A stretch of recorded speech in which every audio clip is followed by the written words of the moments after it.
आमल की एकादशी की व्रत कथा पूजन विधि के साथ। पूजन विधि। आमल की एकादशी में आंवले का विशेष महत्व है। इस दिन पूजन से लेकर भोजन तक हर कार्य में आंवले का उपयोग होता है। आमल की एकादशी की पूजा विधि इस प्रकार है। इस दिन सुबह उठकर भगवान विष्णु का ध्यान कर व्रत का संकल्प करना चाहिए। व्रत का संकल्प लेने के बाद स्नान आदि से निवृत्त होकर भगवान विष्णु की पूजा करना चाहिए। घी का दीपक जलाकर विष्णु सहस्त्र नाम का पाठ करें। पूजा के बाद आंवले के वृक्ष के नीचे नवरत्न युक्त कलश स्थापित करना चाहिए। अगर आंवले का वृक्ष उपलब्ध नहीं हो तो आंवले का फल भगवान विष्णु को प्रसाद स्वरूप अर्पित करें। आंवले के वृक्ष का धूप, दीप, चंदन, रोली, पुष्प, अक्षत आदि से पूजन कर उसके नीचे किसी गरीब जरूरतमंद व्यक्ति या ब्राह्मण को भोजन कराना चाहिए। अगले दिन यानी द्वादशी को स्नान कर भगवान विष्णु के पूजन के बाद जरूरतमंद व्यक्ति या ब्राह्मण को कलश, वस्त्र और आंवला आदि दान करना चाहिए। इसके बाद भोजन ग्रहण कर उपवास खोलना चाहिए। आमल की एकादशी को ब्रिज में रंग भरनी एकादशी, श्रीनाथ द्वार में कुंज एकादशी तथा खाटू नगरी में खाटू एकादशी भी कहा जाता है। व्रत का महत्व। धर्मराज युधिष्ठिर बोले, हे जनार्दन, आपने फाल्गुन के कृष्णा पक्ष की विजया एकादशी का सुंदर वर्णन करते हुए सुनाया है। अब आप फाल्गुन माह के शुक्ला पक्ष की एकादशी का क्या नाम है तथा उसकी विधि क्या है, कृपा करके आप मुझे बतलाए। श्री भगवान बोले, हे राजन, फाल्गुन मास के शुक्ला पक्ष की एकादशी का नाम आमल की एकादशी है। इस व्रत के करने से समस्त पाप नष्ट हो जाते हैं तथा इसके प्रभाव से 1000 गौदान का फल प्राप्त होता है। इस व्रत के करने से समस्त पाप नष्ट हो जाते हैं। हे राजन, अब मैं आपको महर्षि वशिष्ठ जी द्वारा राजा मानधाता को सुनाई पौराणिक कथा के बारे में बताता हूँ। आप इसे ध्यान पूर्वक सुने। व्रत कथा। राजा मानधाता बोले कि हे वशिष्ठ जी, यदि आप मुझ पर कृपा करें तो किसी ऐसे व्रत की कथा कहिए जिससे मेरा कल्याण हो। महर्षि वशिष्ठ बोले कि हे राजन, सब व्रतों से उत्तम और अंत में मोक्ष देने वाले आमल की एकादशी के व्रत के मैं वर्णन करता हूँ। यह एकादशी फाल्गुन माह के शुक्ल पक्ष में होती है। प्राचीन समय में वैदिक नामक एक नगर था। उस नगर में ब्राह्मण, वैश्य, क्षत्रिय, शूद्र चारों वर्ण के लोग प्रसन्नता पूर्वक रहते थे। नगर में सदैव वेद ध्वनि गूंजा करती थी। उस नगरी में कोई भी पापी, दुराचारी, नास्तिक आदि न था। उस नगर में चैत्ररथ नामक चंद्रवंशी राजा राज्य करता था। वह उच्च कोटि का विद्वान तथा धार्मिक प्रवृत्ति का व्यक्ति था। उसके राज्य में कोई भी गरीब नहीं था और ना ही कंजूस। उस राज्य के सभी लोग विष्णु भक्त थे। वहाँ के छोटे बड़े सभी निवासी प्रत्येक एकादशी का उपवास करते थे।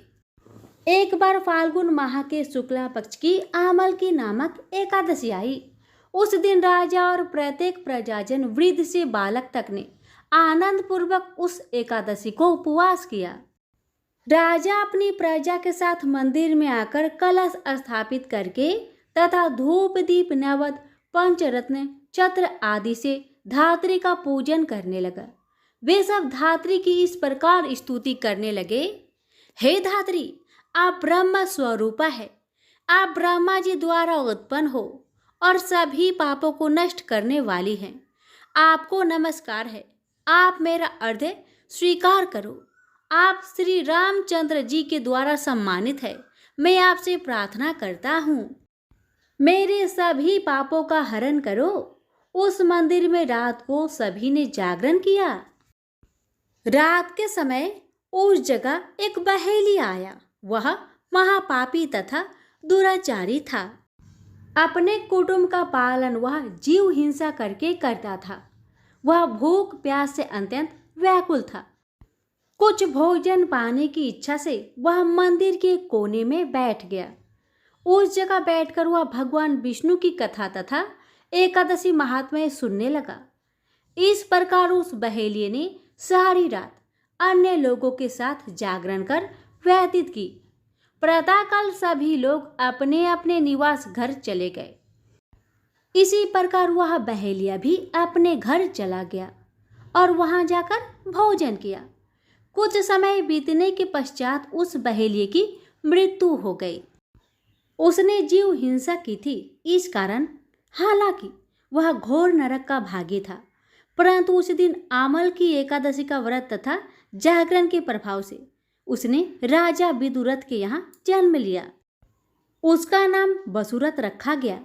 बड़ा होने पर वह चतुरंगिनी सेना सहित तथा धन्य धान्य से युक्त होकर 10 सहस्त्र ग्रामों का संचालन करने लगा। वह तेज में सूर्य के समान, कांति में चंद्रमा के समान, वीरता में भगवान विष्णु के समान तथा क्षमा में पृथ्वी के समान था। वह अत्यंत धार्मिक, सत्यवादी, कर्मवीर और विष्णु भक्त था। वह प्रजा का समान भाव से पालन करता था। दान देना उसका नित्य कर्म था। एक बार राजा वसुरथ शिकार खेलने के लिए गया।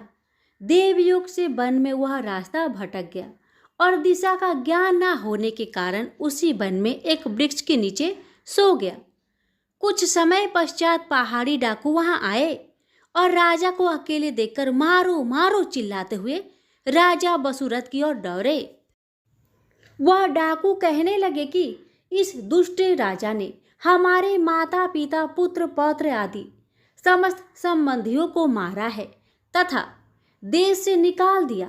अब हमें इसे मारकर अपने अपमान का बदला लेना चाहिए।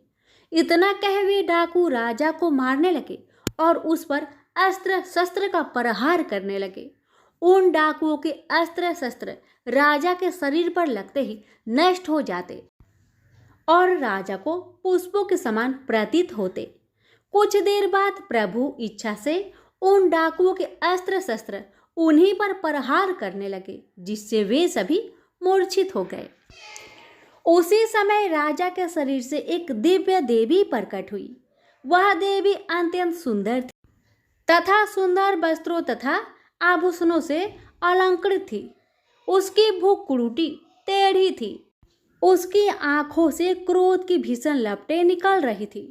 उस समय वह काल के समान प्रतीत हो रही थी। उसने देखते ही देखते उन सभी डाकुओं का समूल नाश कर दिया। नींद से जागने पर राजा ने वहां अनेक डाकुओं को मृत देखा। वह सोचने लगा, किसने इन्हें मारा? इस वन में कौन मेरा हितैषी रहता है? राजा वसुरथ ऐसा विचार कर ही रहा था कि तभी आकाशवाणी हुई, हे राजन, इस संसार में भगवान विष्णु के अतिरिक्त तेरी रक्षा कौन कर सकता है? इस आकाशवाणी को सुनकर राजा ने भगवान विष्णु को स्मरण कर उन्हें प्रणाम किया। फिर अपने नगर को वापस आ गया और सुखपूर्वक राज्य करने लगा। महर्षि वशिष्ठ ने कहा, हे राजन, यह सब आमल की एकादशी के व्रत का प्रभाव था। जो मनुष्य एक भी आमल की एकादशी का व्रत करता है वह प्रत्येक कार्य में सफल होता है और अंत में वैकुंठ धाम को पाता है। प्रेम से बोलिए लक्ष्मी नारायण की जय।